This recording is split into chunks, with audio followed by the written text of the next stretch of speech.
అమలాపురానికి ఒక విశేషం. మీ లలిత జ్యువెలరీ అమలాపురానికి వచ్చేసింది. డిసెంబర్ 16న బ్రహ్మాండమైన ప్రారంభోత్సవం. లలిత జ్యువెలరీ. ఇప్పుడు ఎవరికి ఊరికే రావు. సోల్ గురించి చెప్పాలంటే ఇన్ షార్ట్, ప్రతి ఒక్కరూ లైఫ్లో కష్టపడకుండా ఏది జరగదు. అండ్ కష్టం ఒకటే సరిపోదు. అండ్ కష్టం వచ్చినప్పుడు ఒక పని అనుకున్నప్పుడు ఆ పనిని ఎప్పుడు ట్రై చేస్తూనే ఉండాలి. అండ్ అలాగా దానికి ఉదాహరణ సోహెల్ కూడా. ఎందుకంటే మామూలుగా మన తమిళనాడులో కానీ, బాలీవుడ్లో కానీ, బాంబేలో కానీ, ఇక్కడ నార్త్లో కానీ బిగ్ బాస్ చేసి ఇలా టీవీ సిరీస్ చేసి హీరోలు అవడం, హీరోయిన్లు అవడం, ఒక పెద్ద ఆర్టిస్ట్ అవడం అనేది బాగా రెగ్యులర్గా జరుగుతుంటాయి. మన తెలుగులో జరుగుతుంది కానీ కొంచెం తక్కువగా జరుగుతూ ఉంటాయి.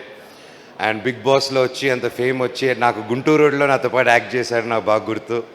అండ్ అప్పటి నుంచి పరిచయం. అండ్ దాని తర్వాత బిగ్ బాస్ ఇవన్నీ చేసి గొప్ప విజయం సాధించి ఆయన బయటకు వచ్చి హీ డెంట్ గివ్ అప్. టీవీకేని కాకుండా హీ కెప్ట్ ఫైటింగ్ టు ఒక హీరోగా నిలబడాలని. అండ్ ఈరోజు ట్రైలర్స్, సాంగ్స్ చూస్తుంటే అది క్లియర్గా కనిపిస్తుంది. ఆ డ్యాన్స్ కూడా అసలు మామూలుగా చేయలేదు, ఎరగదీసి అవతల పడేశాడు. All the very best brother, God bless you. And trailer చూశాను, సాంగ్స్ చూశాను, అండ్ కొన్ని సీన్స్ కూడా చూశాను. చాలా బాగా వచ్చింది. డైరెక్టర్ గారికి ముందుగానే కంగ్రాచులేషన్స్ ఫర్ యువర్ డైరెక్టర్ గారికి, అండ్ నమ్మి తీసిన ప్రొడ్యూసర్ గారికి, అండ్ ఇక్కడికి వచ్చిన ప్రతి ఒక్కరికి, సోహెల్కి సపోర్ట్ చేసినందుకు, టీమ్కి సపోర్ట్ చేసిన దానికి వచ్చిన ప్రతి ఒక్కరికి, ముఖ్యంగా నా బంగారం, నా బుజ్జి బంగారం uncle Brahmanandam uncle, thank you so much for supporting. ఇలా మీలాంటి పెద్దవాళ్ళు వచ్చి ఇలా యంగ్స్టర్స్ సపోర్ట్ చేయడం అనేది రియల్గా గ్రేట్ అంకుల్.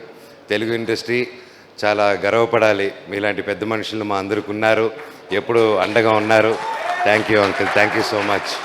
Thank you. చిన్న పెద్ద అంకుల్కి ఒకటండి, ఆయన గురించి చెప్పాలంటే చిన్న పెద్ద అని చూడరు. ఆయన ఒక్కరు ఏ ఏజ్ గ్రూప్కైనా ఒక బ్రదర్ లాగా, ఒక ఫాదర్ లాగా, ఒక ఫ్రెండ్ లాగా కలిసిపోయి ఈ ఫంక్షన్కి వెళ్ళకూడదు, ఆ ఫంక్షన్కి వెళ్ళాలని అది ఏదీ లేకుండా ప్రతి ఒక్కరికి ఎంకరేజ్ చేయాలని ఇప్పటి నుంచే కాదండి, ఎన్నో సంవత్సరాలుగా ఉన్నారు. Thank you uncle. అలాగే సందీప్ కిషన్, థ్యాంక్ యూ బాబాయ్ for coming and supporting. And ప్రతి ఒక్కరికి all the very best and good luck for the whole team. God bless you. ఓం నమ శివాయ. Thank you. ఓం నమ శివాయ. Thank you so much. Manoj, వేదిక మీద ఒక్క నిమిషం ఉండాలి. సోహెల్ని ఒకసారి వేదిక మీదకి రావాల్సిందిగా రిక్వెస్ట్ చేస్తున్నాము. బూట్ కట్ బాలరాజు సందర్భంగా, అంటే ప్రీ రిలీజ్ సందర్భంగా ఒక బూట్ కట్ ప్యాంట్ని వచ్చినటువంటి అతిథులకి గిఫ్ట్గా ఇవ్వాలనుకుంటున్నాడు. ముఖ్యంగా లక్ష్మీ భూపాల్ గారు ఇప్పుడే వచ్చారు. Thank you. మీ ఫంక్షన్కి మేము ముందు వచ్చాము, మీరు లేట్గా వచ్చారు. లేదు, ఆయన పాపం ఇందాకే వచ్చారు. అవును, అయితే ఓకే. మన మీద ఇటు లైట్ ఉంది, అటు లేదు, అంతే. అయితే ఓకే, సారీ. ఇదిగో బూట్ కట్ ప్యాంట్. సోహెల్,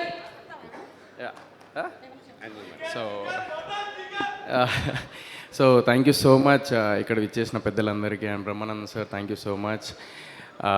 ఇది ఆ స్పీచ్ కాదు, ఇది just boot cut pant speech.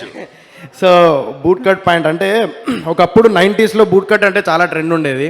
ఇప్పుడు మళ్ళీ ఈ బూట్ కట్ బాలరాజుతో బూట్ కట్ ట్రెండ్ అయిపోవాలి. అందుకే సుమక్క కూడా బూట్ కట్ వేసుకున్నారు కాబట్టి, సో మళ్ళీ ట్రెండ్ అవ్వాలని మనస్ఫూర్తిగా కోరుకుంటూ ఈ బూట్ కట్ ప్యాంట్ మనోజనే ఇస్తాను. అండ్ ఒక్కసారి Meghalekha to please come on stage for a picture. So నేను యాక్చువల్లీ నేను గుంటూరు రోడ్ అప్పుడు నేను కలిసిన అన్నయ్యని. అప్పుడు అందరికీ భోజనాలు పెట్టారు. సో ఆ టైంలో లంచ్ టైంలో లైక్ అందరినీ ఈక్వల్గా కూర్చోబెట్టి, అందరు ఆర్టిస్టులను, చిన్న పెద్ద ఆర్టిస్ట్ లేకుండా అందరినీ కూర్చోబెట్టి భోజనాలు పెట్టారు. ఆ టైంలో నేను మాట్లాడాను మంచి మనోజనతోని. సో మళ్ళీ ఎప్పుడు నేను అన్నని కలవలేదు. మొన్న ఫోన్ చేసి, అన్న ఇట్లా నాకు చిన్న సపోర్ట్ కావాలన్నా, నేను పాషాబాయ్ ఇద్దరం డబ్బులు పెట్టి సినిమా చేశాము, చాలా కష్టంగా ఉంది అది అంటే, సోహెల్ ఒకసారి ఇంటికి రా అని చెప్పేసి అనగానే వెళ్ళగానే అన్నయ్య కూర్చోబెట్టి మొత్తం ఎక్స్ప్లెయిన్ చేసిన what I'm going through in my life, what pain I have. ఎందుకంటే లైఫ్లో ఎప్పుడైనా కానీ ప్రతి మనిషికి ఒక లో టైమ్స్ వస్తుంది, నాలుగోడల మధ్య కూర్చొని ఏడ్చే రోజులు వస్తాయి. అలాంటి రోజులు నేను ఇప్పుడు గడుపుతున్నా.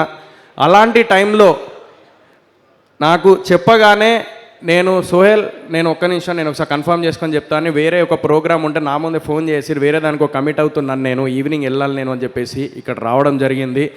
So thank you so much అన్న. ఇలాంటి సపోర్ట్ నాలాంటి యంగ్స్టర్ చిన్న వాళ్ళు లైక్ ఇప్పుడు ఎదుగుతున్నారన్న.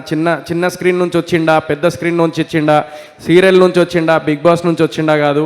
అరే అందరిలాగా కష్టపడుతూ ముందుకెళ్తున్నాడు అని చెప్పేసి అది గుర్తించి ఇక్కడికి వచ్చినందుకు థ్యాంక్ యూ సో మచ్ అన్న. నేను ఎప్పటికీ మర్చిపోలేను మీ రుణము. Thank you so much. And మన తెలుగు ఇండస్ట్రీకి మళ్ళీ కంబ్యాక్ లాగా మంచు మనోజ్ వస్తున్నారు. రాకింగ్ స్టార్ మంచు మనోజ్ అన్న is back. So thank you so much అన్న. థ్యాంక్ యూ అన్న. థ్యాంక్ యూ మనోజ్ గారు ఉండగానే ఒక్కసారి